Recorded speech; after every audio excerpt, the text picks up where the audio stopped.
Ramallakota YCP ప్రభుత్వంలోనే అభివృద్ధి చెందింది.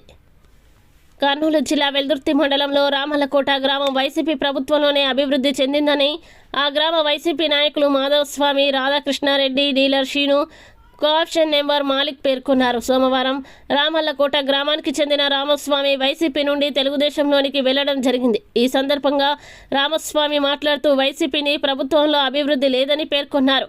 దీనికి ప్రతిగా మంగళవారం వైసీపీ నాయకులు సమావేశం నిర్వహించారు. ఎమ్మెల్యే శ్రీదేవమ్మ ఆధ్వర్యంలో రామల్లకోట కోట్ల రూపాయలతో అభివృద్ధి చెందిందని సందర్భంగా తెలిపారు. వైసీపీ మీద అనవసరమైన అబండాలు వేయొద్దని ఈ సందర్భంగా వారు హితూ పలికారు.